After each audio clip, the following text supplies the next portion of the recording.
Assalamualaikum warahmatullahi wabarakatuh. Selamat jumpa pemirsa TVRI Sumatera Selatan dimanapun Anda berada. Bagaimana kabar Anda hari ini? Senang rasanya saya Wima Yasir Ustam kembali hadir menjumpai Anda dalam Suara Sriwijaya. Seperti biasa selama lebih kurang 60 menit ke depan kami akan mengajak Anda untuk membahas mengenai tema yang kami angkat sebagai topik.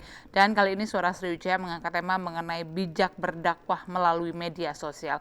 Saya akan sapa narasumber yang sudah hadir bersama saya. Kita telah bersama Bapak Dr. Haji Muhammad Adil MA, Wakil Rektor 1 UIN Raden Fatah Palembang. Assalamualaikum Pak Adil, apa kabarnya? Waalaikumsalam warahmatullahi wabarakatuh. Alhamdulillah baik. Alhamdulillah baik, selamat datang Pak Adil di studio kami. Dan kita juga telah bersama Bapak Dr. Andes Haji Saim Marhadan, Ketua MUI Kota Palembang. Assalamualaikum Pak Saim, apa kabarnya? Waalaikumsalam warahmatullahi wabarakatuh. Sehat. Alhamdulillah sehat Pak Saim, tampaknya selalu segar ya Pak ya. Amin. Selamat datang kembali di studio kami. Dan pemirsa, kami juga mengajak Anda untuk bergabung bersama kami di line telepon 07113111454, tentunya sesuai dengan tema yang diangkat di sore hari ini, yakni bijak berdakwah melalui media sosial. Iya, seiring dengan perkembangan zaman, media sosial ini menjadi salah satu media dakwah juga. Ini menguntungkan tentunya karena menjadi salah satu media yang bisa diterima oleh siapa saja, di mana saja, dan kapan saja. Tapi di sisi lain, konten dari dakwah-dakwah yang disampaikan ini otomatis dengan mudahnya diterima oleh masyarakat. Benarkah? Dapat dipertanggungjawabkankah? Absahkah? Nah, seperti apa sih sebenarnya bagaimana caranya kita bisa agar dapat bijak berdakwah melalui media sosial? Saya akan minta komentarnya terlebih dahulu ke Pak Adil. Pak Adil, menurut Bapak seperti apa fenomena yang terjadi saat ini?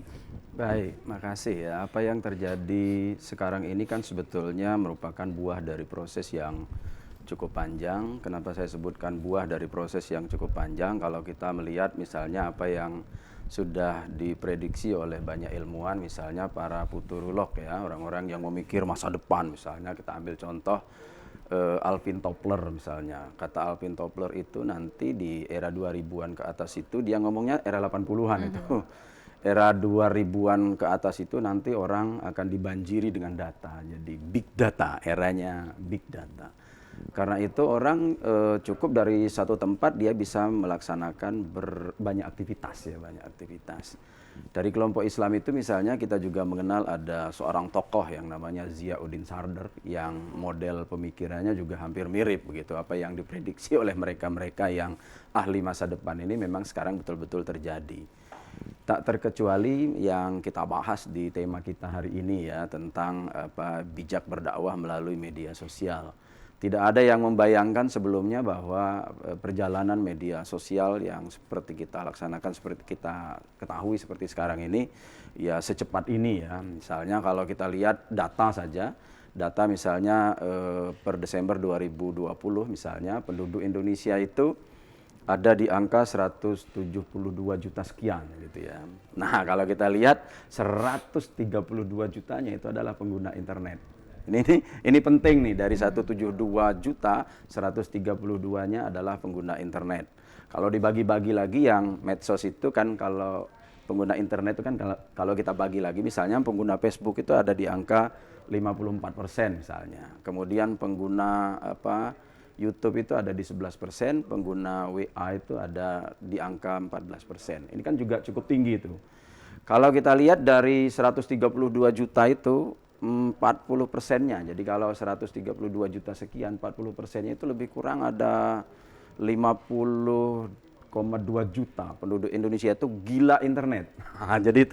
Jadi kondisi real data yang ada di kita sekarang, bagaimana kemudian orang sangat butuh dengan internet. Karena itu media sosial yang sangat butuh dengan internet seperti yang kita sebutkan tadi itu menjadi sesuatu keniscayaan dan menjadi sesuatu yang tidak bisa dihindari. Persoalannya adalah bagaimana kemudian kita bisa bijak begitu ya, melihat kondisi real yang seperti sekarang itu. Maka tidak ada lain kalau dalam bahasa agama, maka yang harus kita lakukan itu kembali kepada dasar-dasar agama. Bagaimana kemudian orang yang disebut sebagai ahli di bidang agama itu, dia juga mumpuni tentang dasar-dasar agama. Jadi kalau orang yang ahli dan mumpuni di dasar-dasar agama, maka insya Allah apa yang akan mereka sampaikan melalui konten-konten seperti yang kita sebutkan tadi, insya Allah mereka-mereka ini akan cukup bijak. Tapi persoalannya kan tidak di situ saja, tidak sederhana yang kita bayangkan. Karena di situ juga ada persoalan-persoalan yang berkaitan dengan unsur profit ya, ada unsur keuntungan. Misalnya kalau kita bicara era 2006-an misalnya, kalau kita lihat data para ulama-ulama kita yang kemudian cukup terkenal dan meraup keuntungan yang juga cukup banyak, misalnya era keemasan masa SMS ya, yang sekarang sudah jarang kita gunakan itu. Misalnya bagaimana kemudian game itu lalu kemudian banyak pengikutnya melalui SMS, kemudian ada Ustadz UJ dulu ya, juga cukup terkenal melalui SMS. Ada juga misalnya Ustadz Yusuf Mansur ya, awalnya Ustadz Yusuf Mansur itu kan dari SMS terkenalnya. Nah mereka ini kemudian menjadi punya ciri gitu loh, punya ciri-ciri. Misalnya kalau ingin tentang tema-tema taubat, Ustadz UJ gitu ya. Kalau misalnya tema tentang kolbu hati itu misalnya agim misalnya gitu. Berzikir Kalau begitu. tema-tema tentang Zikir. yang kaitannya dengan derma gitu ya, bagaimana orang berwakaf hari ini akan diganti juga oleh Allah hari ini, kira-kira itu ya Ustadz Yusuf Mansur. Nah era itu kemudian mengangkat banyak ulama dengan cirinya masing-masing. Dan menurut saya ini sangat positif sebetulnya kalau kita maknai hal-hal yang seperti ini dalam konteks yang cukup positif, karena basis keilmuan itu juga menjadi sesuatu yang sangat penting. Nah itu yang saya bilang bahwa kalau seandainya medsos kemudian kita manfaatkan sedemikian rupa dengan cara-cara seperti tadi, maka menurut saya medsos itu cukup efektif karena tidak ada yang bisa menghindarinya, karena memang sudah masanya gitu ya, sudah eranya, apalagi sekarang era industri 4.0. Nah, kesininya mulai bermunculan konten-konten yang disampaikan melalui WA gitu ya, melalui Facebook, melalui YouTube, dan pengikutnya juga cukup banyak. Tadi di offline itu disebutkan misalnya Basalamah itu ya. Nah, ada beberapa orang yang kemudian lalu terkenalnya justru melalui konten-konten yang seperti ini, melalui Facebook, melalui YouTube, kanal-kanal YouTube gitu. Misalnya kita ambil contoh UAS. Dulu kan orang nggak kenal UAS. Setelah ada YouTube, ada Facebook seperti sekarang, kemudian UAS itu mendunia. Kalau kita lihat yang like saja itu sudah jutaan yang ikut dengan UAS itu. Ada lebih kurang kalau yang ikut dia itu lebih kurang 568 ribu sekian ya, yang ikut di kontennya UAS itu. Dan setelah ditotal, ada penelitiannya, setelah diteliti dia akan menghasilkan per bulan itu 460 sampai 6.700 dolar per bulan. Kalau 6.700 dolar per bulan itu, maka kita menduga itu lebih kurang sekira 100 juta lebih sebulan dari konten YouTube yang dia tawarkan. Pun begitu misalnya dengan siapa itu, Khalid Basalamah misalnya, yang kita kenal dengan Basalamah. Itu kan agak tipis-tipis lah bedanya dengan UAS. Ada banyak contoh yang kemudian ulama-ulama yang lain, lalu kemudian mereka menjadi cukup terkenal, menjadi banyak pengikutnya, dan itu mungkin akan ada efek-efek seperti tadi ya, bahwa ini kalau kita kelola dengan baik sebetulnya kanal-kanal YouTube itu bisa, medsos itu bisa mengangkat harkat martabat yang bersangkutan. Bukan hanya itu, tetapi juga akan menghadirkan profit. Nah, tapi persoalannya yang disampaikan itu kan perlu penyaringan ya. Tidak semua yang kemudian disampaikan itu seirama, sesuai dengan hajat hidup orang banyak begitu, sesuai dengan kebutuhan audiennya, sesuai dengan kebutuhan masyarakatnya. Lalu itu menjadi tugas siapa?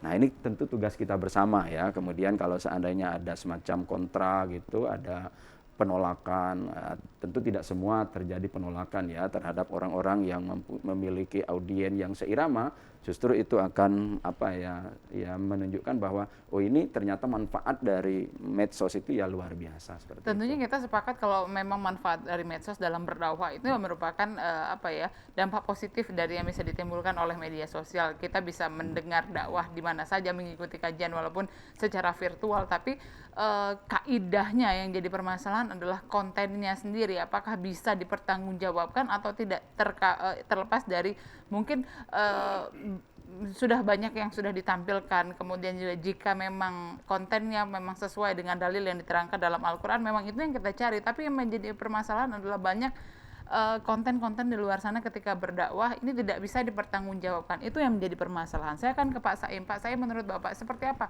konten-konten yang konten dakwah katakanlah begitu yang saat ini beredar, mungkin ada yang bisa dipertanggungjawabkan, ada juga yang masih menjadi pertanyaan bagi masyarakat, atau ada juga justru yang menjadi kebimbangan baru begitu. Ini sebenarnya apakah benar, bisakah kami percaya, ataukah memang dalilnya seperti apa? Bagaimana menurut Pak Saim? Baik, terima kasih. Jadi kita sudah mendengar dari Ustaz Dr. Muhammad Adil tadi.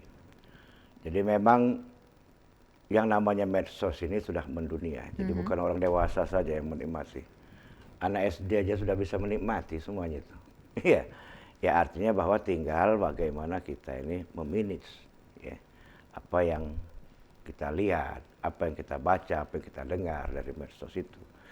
Seperti tadi sudah sampaikan Pak Dokter, bahwa kalau kita melihat di situ berapa banyak konten-konten yang kadang-kadang memang dakwah sifatnya.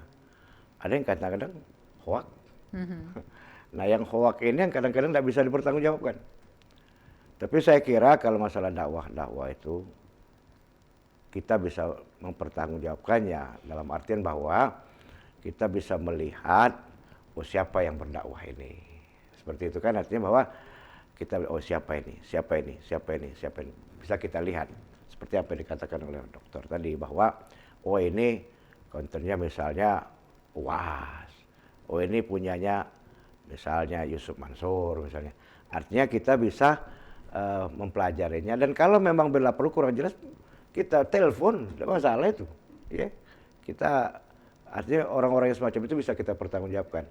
Yang susah ini yang tidak bisa dipertanggungjawabkan. Siapa orang ini? Tahu-tahu bicara tertulis di sana tuh ini hukumnya haram, ini hukumnya bid'ah. Nah ini kita orang ini siapa yang tidak tahu ini? Ya. Tapi kalau yang sudah jelas seperti itu, ini si anu. Ya kalau memang kita kurang jelas, berarti kita bisa telepon ya. Artinya bisa dipertanggungjawabkan pembicaraan orang-orang tersebut. Memang berdakwah itu tidak mesti harus di masjid ya. Tidak mesti harus di masjid, tidak harus musola. Artinya di dalam Al-Quran juga dikatakan wal takum minkum ummatu yad'una ilal khair wa ya'muruna bil ma'ruf wa yanhauna 'anil munkar. Jadi di antara kamu itu hendaknya bisa mengajak orang untuk melakukan perbuatan yang ma'ruf, menjauhi perbuatan munkar. Artinya di mana saja. Artinya melalui medsos ini juga artinya lebih bagus. Artinya mudah menyebar kepada siapa. Kalau di musola, di masjid, hanya terbatas orang-orang situlah. Satu RT juga, satu RT aja yang tahu. Tapi kalau melalui medsos, artinya semua orang bisa melihat. Semua orang bisa membacanya. Tapi ini tadi, apa yang dikatakan Pak Dokter tadi, orang-orang yang bisa kita pertanggungjawabkan. Nah yang kembali saya katakan yang susah ini orang yang tidak bisa kita pertanggungjawabkan ini berbahaya ini, ya bisa membuat orang menjadi gusar dalam beragama. Ya. Timbul apa yang kata orang, Ustadz ini bicara seperti ini, Ustadz ini bicara ini seperti, nah bingung orang. Yang kata Pak Antoni apa? Yang sumbunya pendek itu susah. Kalau sumbunya panjang, itu masih bisa berpikir dia.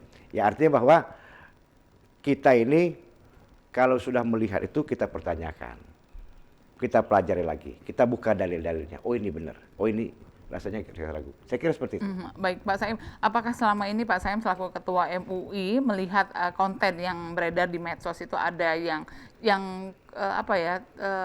mungkin tidak sesuai dengan apa kaidah yang seharusnya diajarkan, tapi juga sudah kadung tersebar luas begitu. Apakah ada? Tapi jangan dijawab dulu, kita akan jeda sejenak. Pemirsa tetaplah bersama kami usai jeda pariwara berikut. Suara Seru Jia masih akan kembali.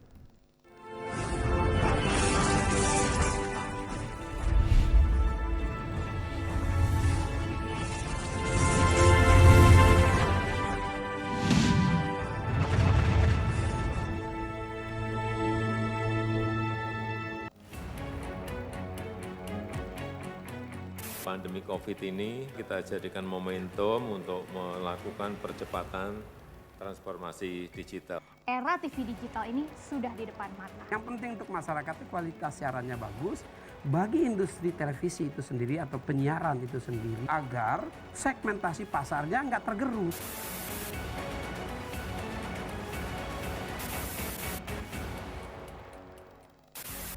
Sejarah panjang dunia penyiaran diawali dengan hal yang sederhana, yaitu informasi.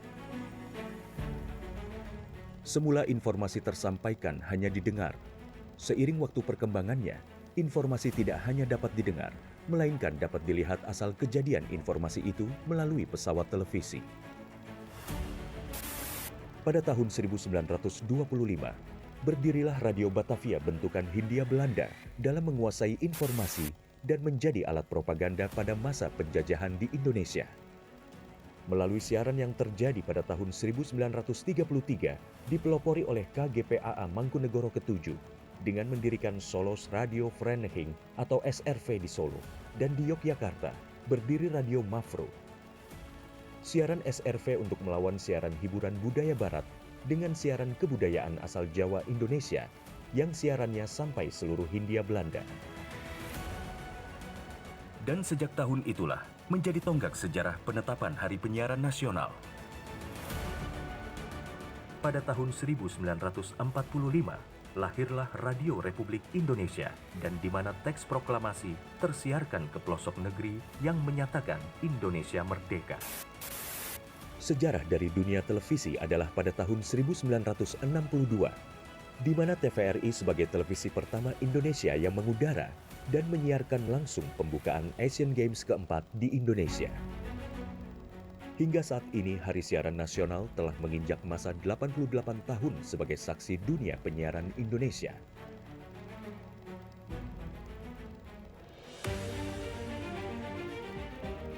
Sehingga perkembangan teknologi penyiaran menjadi faktor utama dalam menentukan kualitas penyiaran demi Indonesia maju.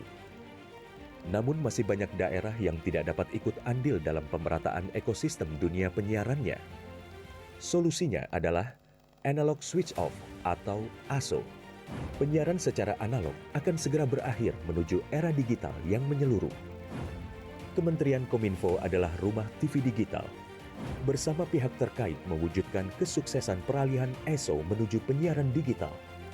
2 November 2022 menjadi penting dan sejarah bersama era siaran nasional, yaitu berakhirnya masa siaran analog menuju era TV digital.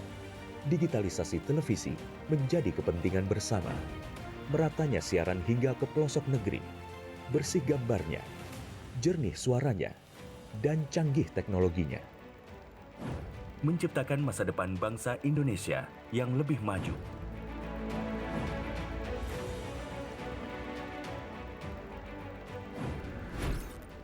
Halo semuanya, aku Modi, maskot TV Digital Indonesia. Aku akan membantu semua orang menuju migrasi TV digital. Di mana?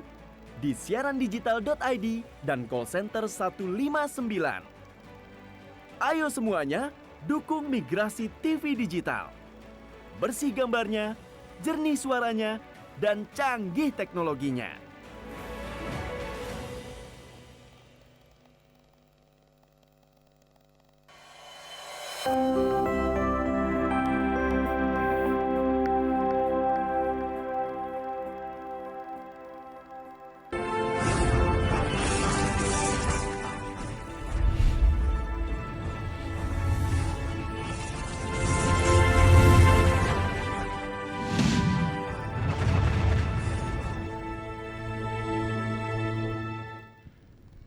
Terima kasih Anda masih bersama kami dalam Suara Sriwijaya. Masih kami ajak Anda untuk membahas mengenai bijak berdakwah melalui media sosial. Kami juga masih mengajak Anda untuk bergabung bersama kami di line telepon 0711 3 11 454. Saya kembali ke Pak Saim. Pak Saim, mungkin Bapak bisa ceritakan begitu kepada pemirsa di rumah, sampaikan dakwah-dakwah yang mungkin selama ini sudah kadung tersebar, tapi ternyata memang menurut Bapak selaku Ketua MUI, ini adalah bertentangan dengan kaidah atau tidak sesuai dengan apa yang semestinya. Tapi jangan dijawab dulu, kita akan angkat penelpon yang ingin bergabung.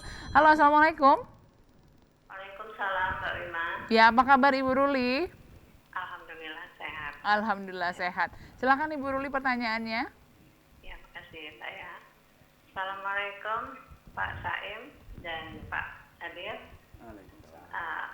Saya ingin menyampaikan juga sedikit dari masalah penjelasan Bapak berdua. Memang benar, kita sekarang ini sudah cukup.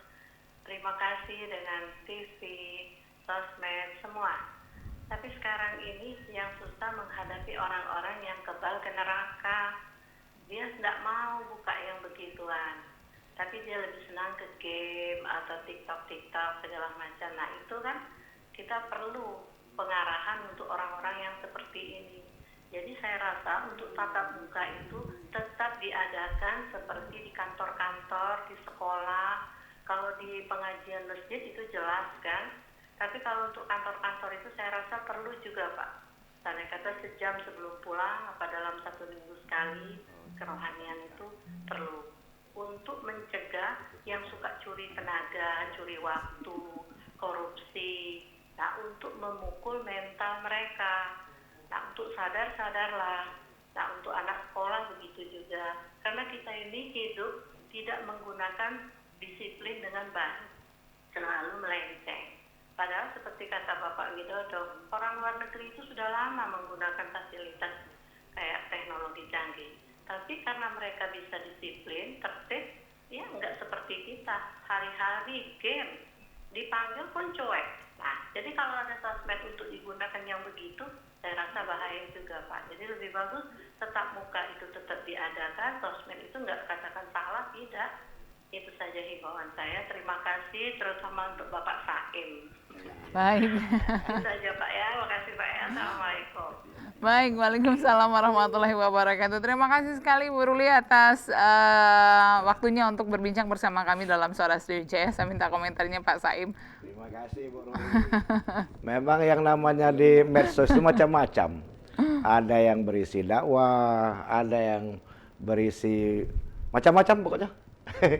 Termasuk anak-anak kita ini yang suka main TikTok, yang suka main nonton-nonton film-film. Ya ini barangkali tergantung kita orang tua lah. Jadi kita orang tua yang barangkali bisa mendisiplin mereka. Tetapi masalah dakwah tadi, memang terkadang harus setelah kita baca, setelah kita dengar dari medsos itu perlu kita kaji ulang.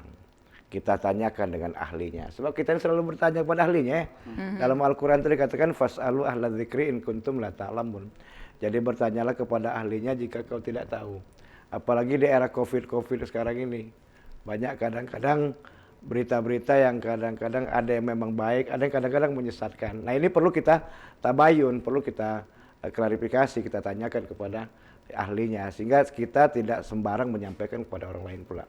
Saya kira itu Bu Ruli, terima kasih. Jadi masalah ceramah-ceramah barangkali tatap muka di kantor-kantor itu tergantung dari kebijakan pemerintah daerahnya. Kepala daerahnya mungkin setiap Jumat ceramah, mungkin kita ceramah juga. Pak Adil ya.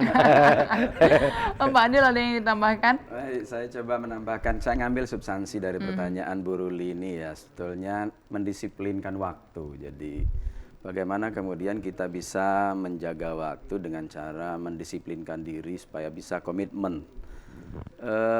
Kalau kita bicara mendisiplinkan waktu itu kan sebetulnya ya kita ngambil dari Al-Quran saja. Memang itu peninggalan ya, yang paling selamat kalau kita pegang, misalnya gitu ya. Misalnya begini, kalau kita lihat wal asri, innal insana lafi khusr, itu sudah ada warning dari Tuhan bahwa memang persoalan waktu itu akan dikembalikan ibda binafsik, kepada diri kita sendiri.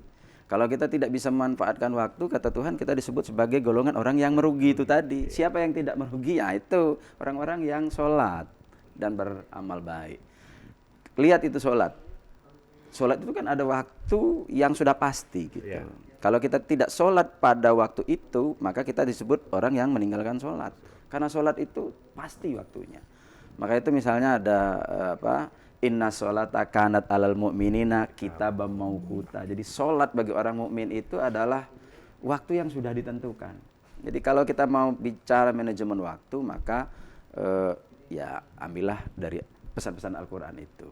Nah kembali tadi apa yang dipersoalkan ya, di pemerintah Provinsi Sumatera Selatan itu kan ada kegiatan setelah sholat zuhur yang dikelola kerjasama FKUU kalau nggak salah dengan pemerintah provinsi sejak periode gubernur yang sekarang itu. Jadi setiap zuhur mereka keliling gitu ya, melaksanakan tatap muka tapi dengan protokol kesehatan terbatas gitu, orang yang hadir juga terbatas.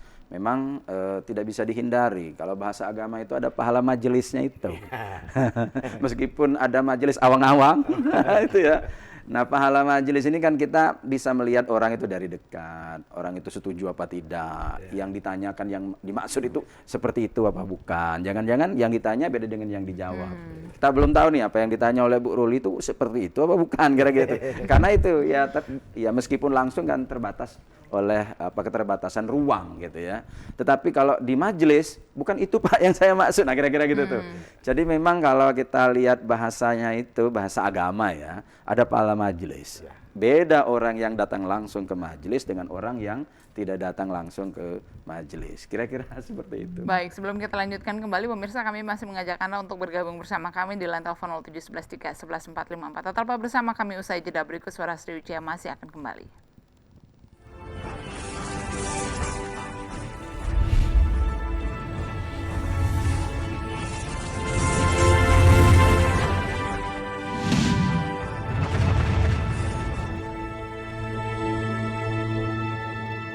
Di masa-masa pandemi kayak gini, jangan lupa untuk rajin cuci tangan ya, Pak.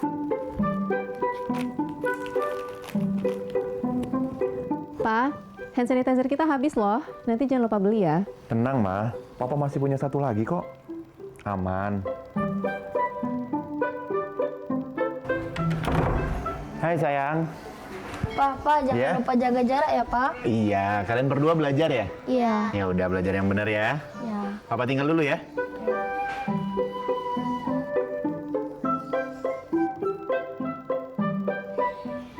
Tuh kan, Pak. Anaknya udah ingetin jaga jarak, maskernya juga jangan lupa dipakai dong. Makasih ya, Ma. Maskerku, maskermu melindungi kita. Mas, Pak, dengan menjaga jarak kita tetap bersatu. Sekarang siapa yang mau pakai hand sanitizer? COVID-19 dapat dicegah dengan 3M, memakai masker, mencuci tangan, dan menjaga jarak.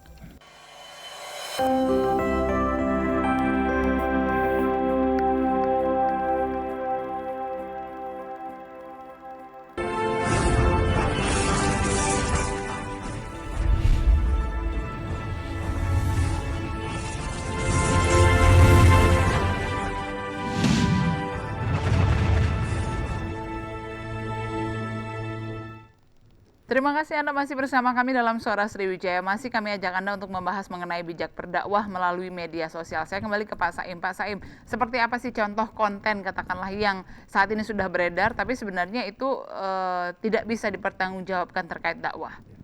Jadi seperti ini, selalu saya sampaikan, dalam rangka kita berdakwah itu, baik lisan maupun tertulis dan sebagainya, saya sering sampaikan, mari kita ciptakan yang namanya trikerukunan. Itu selalu saya sampaikan. Mulai dari kerukunan intern umat beragama.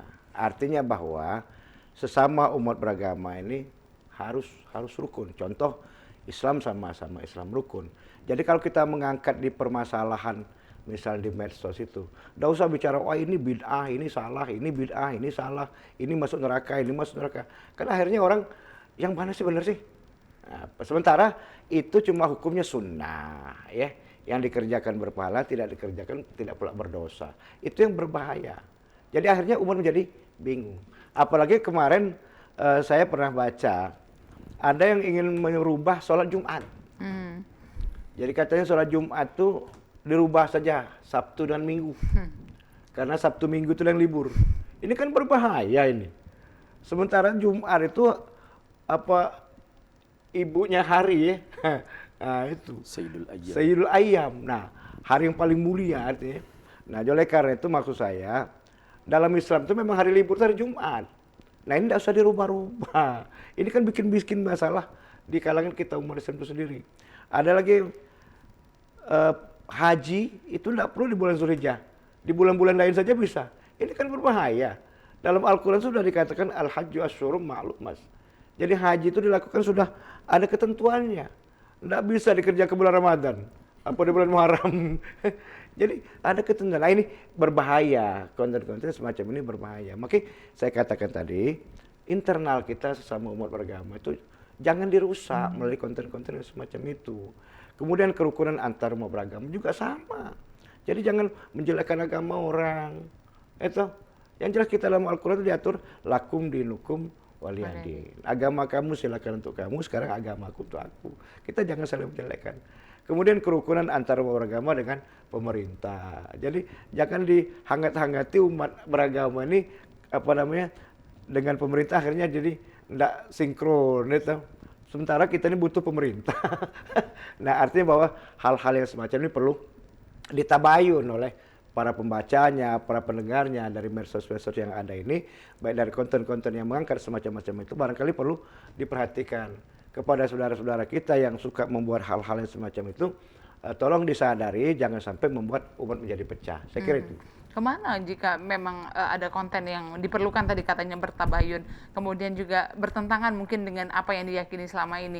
Kemana mereka bisa menyampaikan keluh kesahnya dan kemudian jangan sampai kemudian masyarakat di luar sana masih banyak juga yang akhirnya terpengaruh dengan keabu-abuan apa yang disampaikan begitu.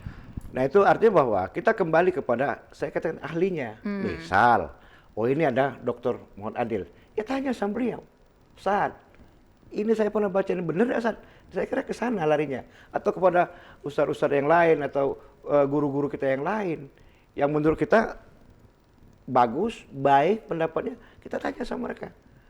Katakan saya pernah baca ini atau saya pernah mendengar ini, kira-kira bagaimana menurut Ustaz? Kan seperti itu. Jadi sehingga kita tidak mudah terhanyut, tidak terpancing dengan hal-hal yang semacam itu. Jangan kita langsung emosi, marah, tidak. Tapi kita carikan orang yang pintar, fas'alu ahla dzikri in kuntum la ta'lamun. Jadi kita ditanyakan kepada ahlinya jika kita tidak tahu. Jadi jangan kita langsung marah ke sana sini, tidak. Saya kita tadi, ini Pak Muhammad Adil yang ahlinya. Tanya beliau, Pak Ustaz, saya pernah baca ini, bagaimana pendapatnya? Kita tanya. Saya kira seperti itu, Bu. Baik, Pak Adil, ini juga menarik. Tadi Bapak sebelum jeda ini mengungkapkan bahwa ya memang apa yang ketika kita ingin menyampaikan dakwah melalui media sosial, tentunya orang yang menyampaikan ini harus benar-benar kredibel, katakanlah seperti itu. Nah, label kredibel itu sendiri seperti apa? Terkadang juga saya merasa kredibel sementara orang lain menganggapnya tidak begitu. Menyatakan label kredibel untuk menyampaikan dakwah yang benar, baik dan benar yang sesuai dengan kaidah yang sebenarnya itu seperti apa menurut Bapak? Tadi Bapak sampaikan memang harus orang-orang yang bisa dipertanggungjawabkan. Tapi semua orang pun bisa berdakwah saat ini melalui media sosial dengan apa konten yang disampaikan mungkin tidak bisa dipertanggungjawabkan. Seperti apa Pak Adil melihat hal ini? Saya melihatnya begini ya, bagi orang-orang yang memiliki kapasitas untuk berdakwah, misalnya menggunakan media sosial yang ada seperti sekarang itu, memang begini, bagi seorang dai itu sebetulnya kalau dia di level profesional, ahli, itu tidak bisa sembarangan. Ada syarat-syaratnya untuk menjadi. Seperti misalnya kiai di samping kita ini disebut sebagai dai di Kota Palembang di Sumatera Selatan. Tidak segampang itu beliau ini menyandang gelar dai gitu ya. Yang memberinya gelar itu bukan beliau tapi masyarakat gitu loh. Kenapa? Kedalaman ilmunya. Maka bidang-bidang ilmu itu, semua bidang ilmu dalam keislaman yang berkembang itu ada ilmu-ilmu dasarnya. Jangan sampai nanti ilmu-ilmu dasar itu tidak dikuasai atau dikuasai setengah-tengah, lalu kemudian dia membuat justifikasi melalui media sosial, lalu kemudian akan memancing perdebatan yang berujung bisa jadi konflik pemahaman gitu ya. Maka misalnya saya sebut ilmu dasar itu misalnya kita harus tahu ilmu kebahasaan, itu kan standar tuh. Misalnya ilmu nahwu harus tahu, ilmu sorof harus tahu, ilmu tafsir harus tahu, ilmu hadis harus tahu gitu. Kemudian kalau bicara tauhid nanti kita harus tahu paling tidak ilmu mantik harus tahu. Nah, ulama-ulama, orang-orang yang memiliki kapasitas untuk berdakwah, siogianya ya sebaiknya orang-orang yang menguasai ilmu dasar ini. Dasar-dasar agama ini penting supaya nanti apa yang dia sampaikan itu punya dasar. Sehingga dia tahu, ini bisa saya sampaikan di publik, ini tidak bisa disampaikan melalui publik. Era medsos seperti sekarang ini, apalagi melalui konten YouTube misalnya ya, Facebook, itu kan nggak ada batasnya itu. Bukan hanya lokal, regional, nasional, tapi juga internasional. Semua dunia ini bisa mengakses itu. Oleh karena itu nggak boleh sembarangan mestinya menyampaikan pesan-pesan agama. Kalau memang dia sudah yakin betul dengan ilmu-ilmu yang dia miliki, baik ilmu-ilmu dasar maupun ilmu-ilmu yang sifatnya sudah pengembangan, yang dia sudah kuasai, dia kompeten di bidang itu, kompetensinya dia miliki, maka menurut saya amat jarang kalau seandainya dia nyampaikan di media itu akan jadi konflik, memancing konflik. Tetapi persoalannya begini, di masyarakat kita itu kan, nah ini agak panjang kalau bicara ini. Kita ini kan misalnya di fikih itu ada mazhab-mazhab gitu ya. Nah, mazhab-mazhab ini misalnya kita juga harus tahu, misalnya kita ini audiennya siapa sih? Kita mau menyampaikan pesan-pesan agama ini dengan siapa. Kita harus tahu audiennya. Oh, ternyata audiennya ini mazhabnya mayoritas Syafi'i misalnya. Maka konten-konten yang berkaitan dengan mazhab Syafi'i itu yang dia sampaikan.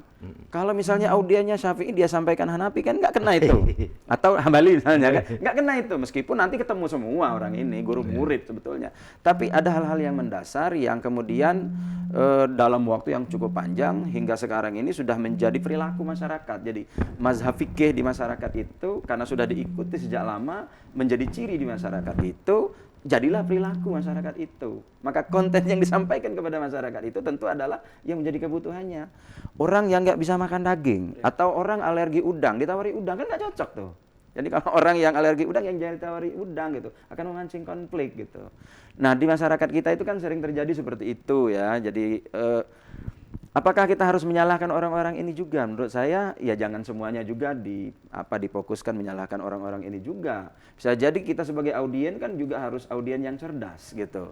Kita harus memetakan sendiri, oh ini ternyata kiai A, ulama A, ahli A sesuai dengan yang saya punya, sesuai dengan pemahaman saya. Tapi persoalannya audien kita ini kan semuanya belum di level yang sama ya. Nah, oleh karena itu ketika menghadapi di level yang sama, pesan para ulama masa lalu itu, gunakanlah, kalau kita menyampaikan dalam audien yang beragam, yang majmuk gitu, yang plural gitu, gunakanlah bahasa-bahasa sederhana dalam agama yang mudah dipahami oleh audien yang levelnya beda-beda, nggak sama, nggak seragam itu tadi.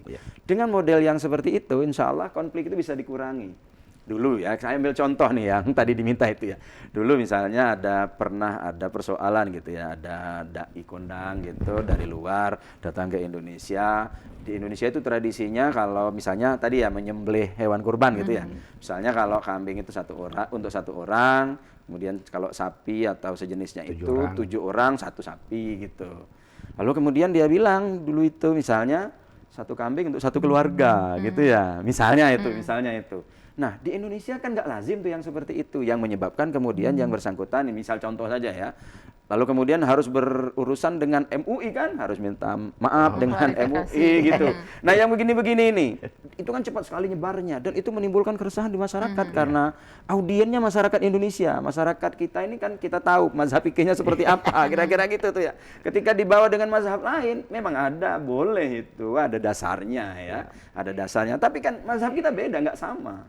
Pemahaman orang Indonesia itu sudah melekat, sudah dipraktikkan dalam kehidupan sehari-hari, sudah jadi perilaku di masyarakat sehari-hari. Manakala ada sesuatu yang berbeda, audien kita lagi-lagi berbeda, nggak sama.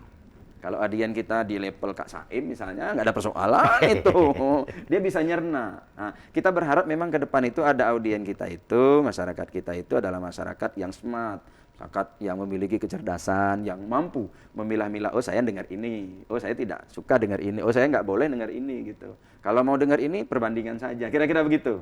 Jadi bijaklah juga, bukan hanya menyampaikan melalui konten, tapi bijaklah juga memilih konten-konten supaya nanti tidak terjadi konflik pemahaman.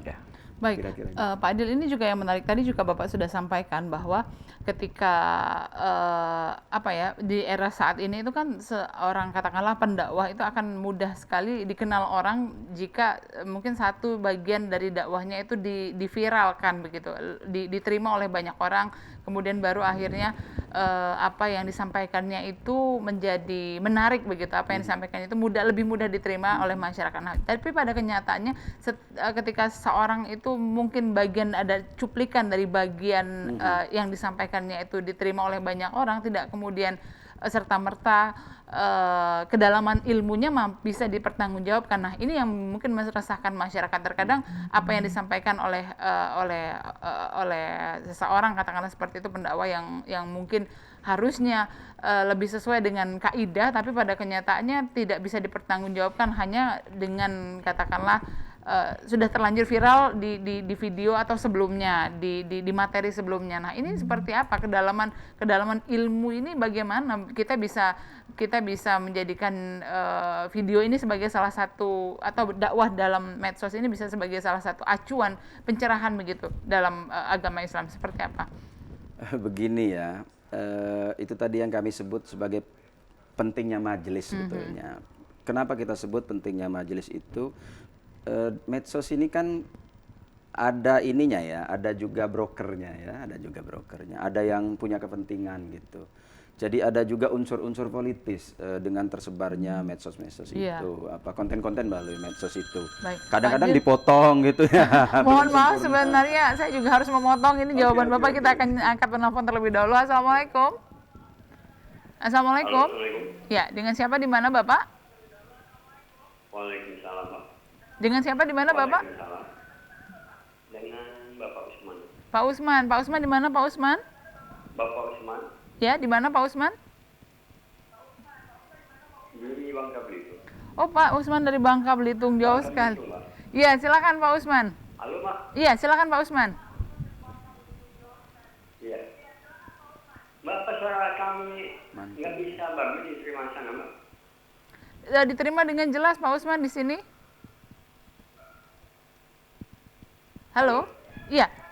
Oh, terima kasih. Alhamdulillah berarti pada saat ini kami sudah bisa menyaksikan. Ya, halo. Iya. Silakan Pak Usman. Halo, Mbak. Kayaknya nggak bisa dilanjut, Mbak. Ini suaranya terputus nih. Bisa, Pak Usman, sedikit ada jeda antara apa yang saya sampaikan dengan yang diterima dengan Bapak. Mungkin bisa ditunggu sebentar, Pak. Ya.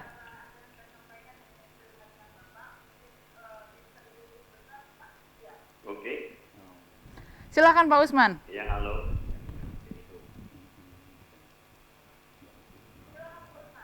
Oh ya, Mbak, ini kami tadi kebetulan ya barusan menyaksikan ya siaran dari PRI Sumsel ya.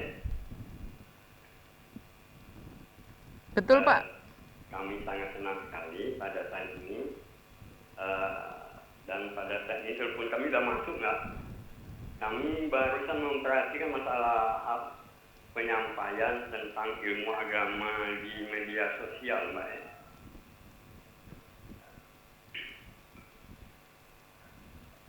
Yang kami tanyakan ya, walaupun kami memilih-milih di ilmu agama di siaran TV ataupun yang di HP ya, apakah ilmu agama yang disampaikan lewat media sosial ini nggak salah kalau kami gunakan untuk kehidupan kami sehari-hari kan? Dan yang kedua, yang kami tanyakan selama ini tadi, kami kalau menjadi makmum waktu sholat berjamaah ya, kami selalu dianjurkan untuk mensunsap lurus dan rapat ya.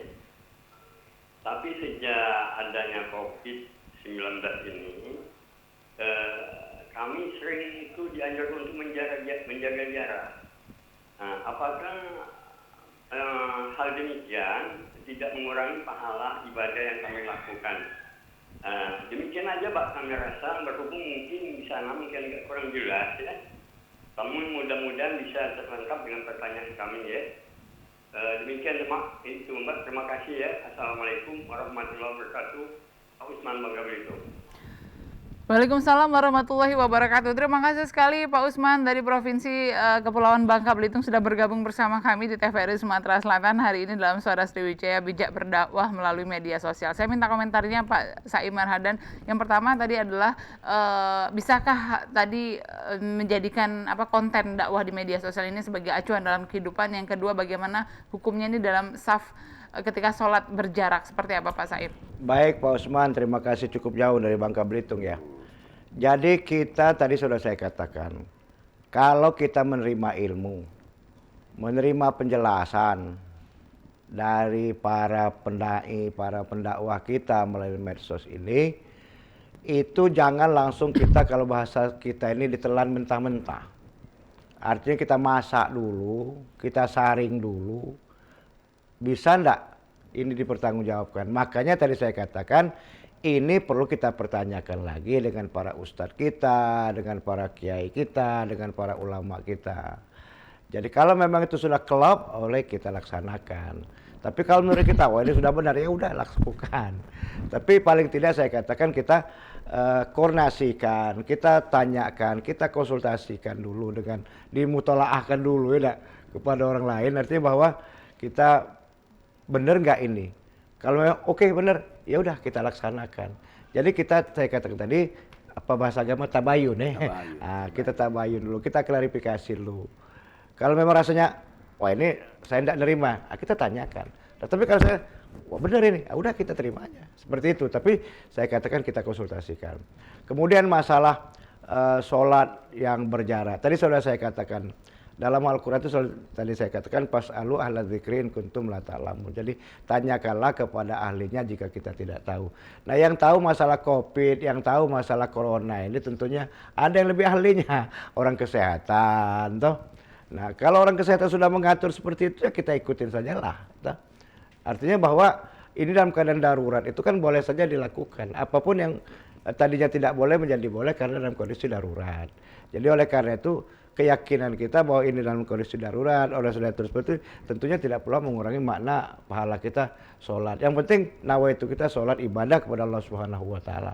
Masalah sabnya dijarangkan, masalah sabnya dirapatkan karena aturan-aturan sudah diatur seperti itu karena demi keselamatan dan kesehatan kita sendiri. Saya kira seperti itu Pak Osman. Baik, sebelum kita lanjutkan kembali pemirsa, kita akan jeda sejenak. Tetaplah bersama kami, saya jeda berikut. Suara Sriwijaya masih akan kembali.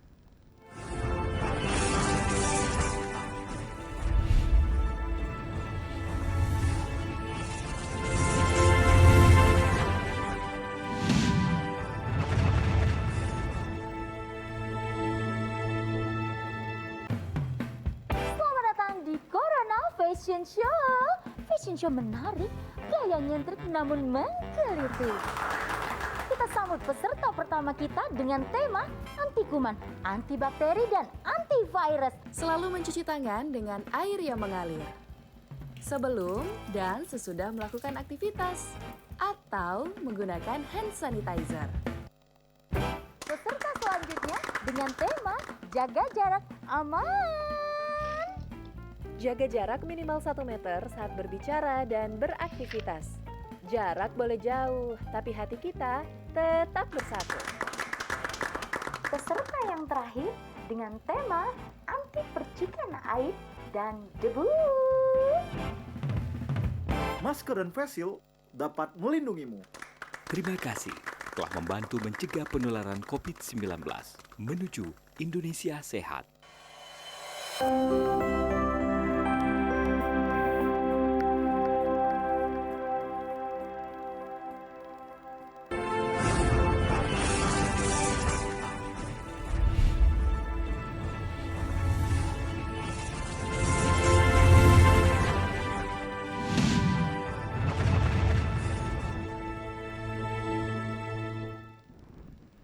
Terima kasih Anda masih bersama kami dalam Suara Sriwijaya. Masih kami ajak Anda untuk membahas mengenai bijak berdakwah melalui media sosial.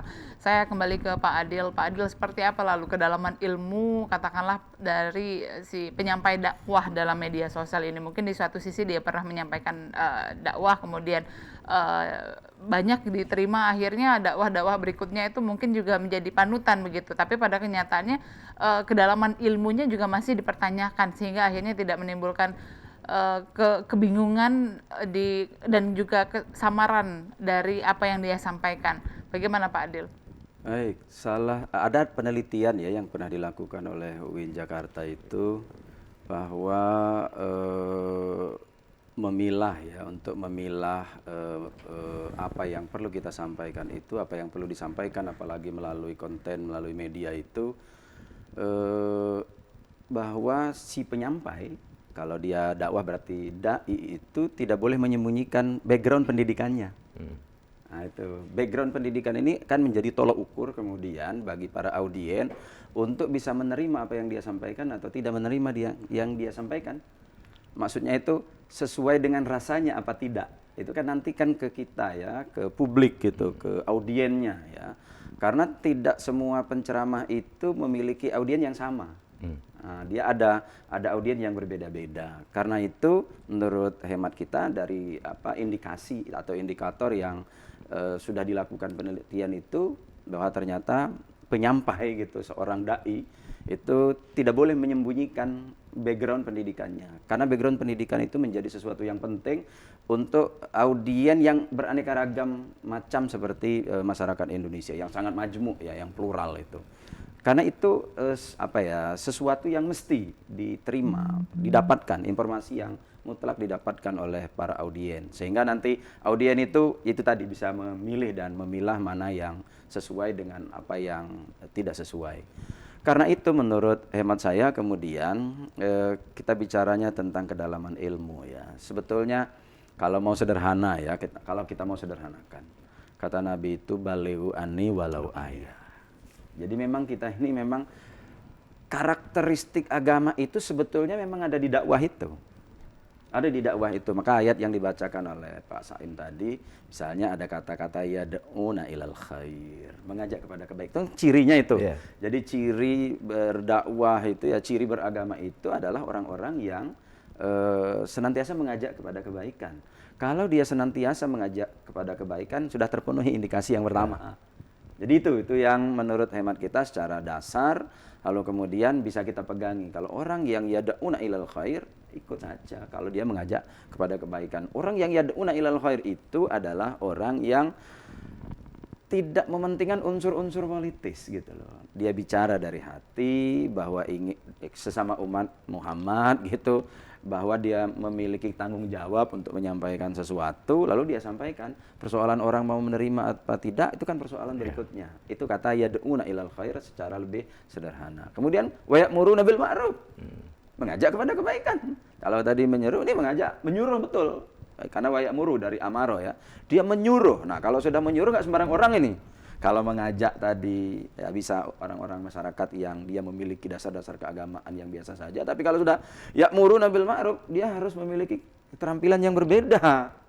Keterampilan yang berbeda itu tadi, ilmu dasar tadi harus dia kuasai betul. Ilmu nahwu, ilmu sorof, ilmu usul, ilmu mantik misalnya. Dia harus tahu itu paling tidak. Kalau ini sesuai bidangnya ya, tentu tidak semua ilmu dasar dia bisa kuasai. Tapi sesuai bidangnya, kalau dia mau fikih, usul harus dia kuasai. Kalau dia mau tasawuf, mantik harus dia kuasai gitu. Kira-kira gitu tuh.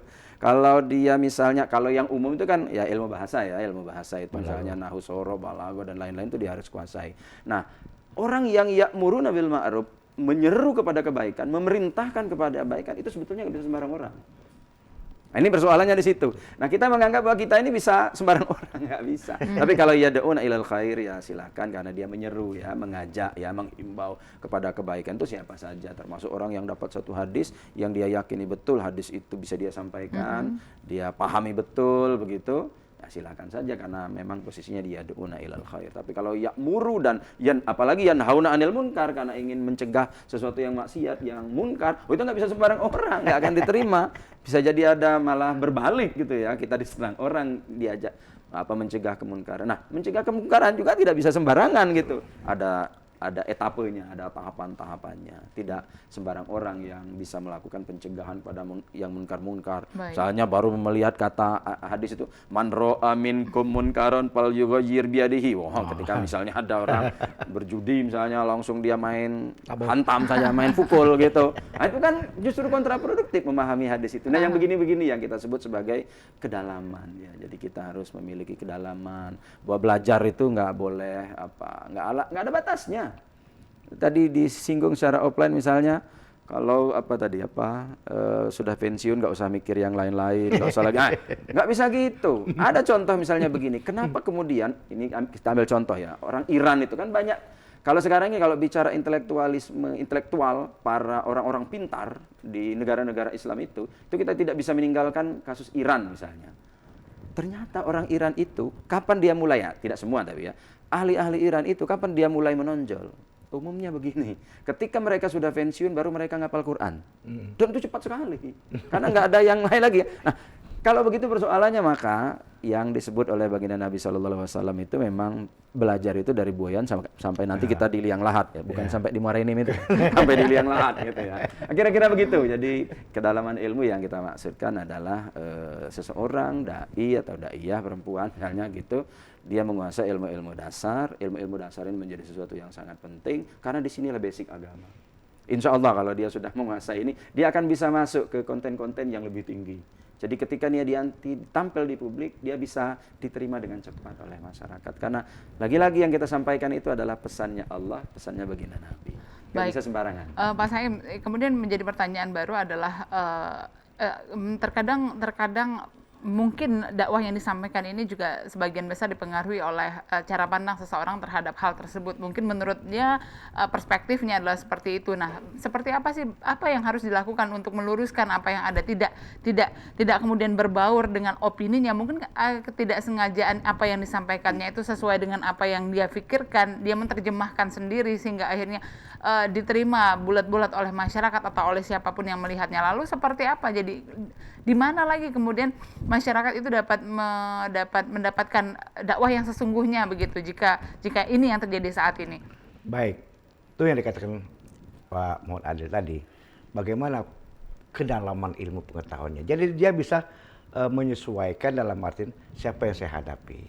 Nah, oleh karena itu maka kita kembali dalam Al-Quran itu dikatakan ud'u ila sabili rabbika bil hikmah wal mau'izatil hasanah wajadilhum billati hi ahsan. Jadi ajak orang itu dengan cara bijak. Jangan belum apa-apa, masuk neraka loh.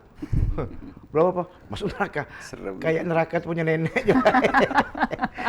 Nah jadi itu namanya tidak bijak ya. Nah, itu yang dikatakan Pak Dokter tadi bahwa artinya bahwa bagaimana kita bisa mengajak orang lebih bijak. Jadi kita jangan mudah segala sesuatu itu memponis orang ya.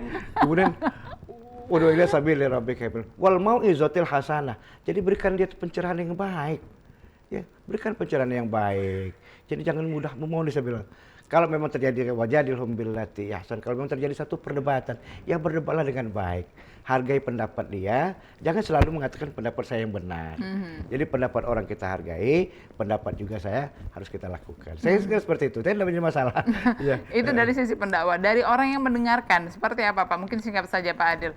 Iya, orang yang mendengarkan ini silahkan kita menjadi pendengar yang cerdas gitu ya. Untuk menjadi cerdas kan kita sudah banyak dibimbing ya, kita sudah disekolahkan gitu ya. Kita bisa memilih sendiri, tidak usah ketika tidak setuju dengan konten-konten lalu kemudian kita menghujat konten-konten itu, biarkan saja.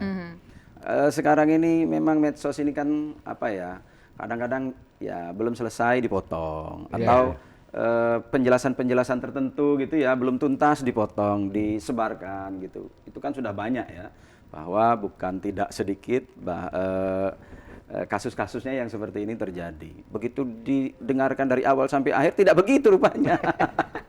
Jadi mari kita jadi pendengar yang pintar memilah ya, cerdas memilih mana konten-konten yang menurut hemat kita sesuai dengan kepribadian kita, mana yang tidak sesuai dengan kepribadian kita. Kita adalah bangsa Indonesia, mari kita menjadi Indonesia. Baik, terima kasih sekali Pak Adil atas waktunya sudah berbagi Sama-sama. bersama kami. Terima kasih juga Pak Saim sudah berbagi bersama kami dalam Bijak Berdakwah melalui media sosial. Terima kasih untuk Anda pemirsa yang sudah menyaksikan kami. Tentunya ini adalah sebuah tugas kita bersama, baik mendakwah harus memang benar-benar sesuai dengan kedalaman ilmu, sudah memang benar-benar sesuai dengan kaidah agama Islam, sesuai dengan apa yang diajarkan dalam Al-Quran, tidak kemudian bercampur baur dengan pemikiran dan juga perspektif masing-masing. Dan tentunya kemudian sebagai orang yang mendengarkan, orang yang tersampaikan melalui dakwah melalui media sosial ini haruslah menjadi pendengar ataupun juga audiens yang bijak begitu memilah dan juga memilih. Jika ada yang masih harus dipertanyakan silahkan langsung tentunya bertabayun begitu ya Pak Saim ya. Baik, akhir kata saya Wimaya Surustam pamit undur diri dari hadapan Anda, sampai jumpa dan wassalamualaikum warahmatullahi wabarakatuh. Terima kasih Pak Adil, terima kasih Pak Saim.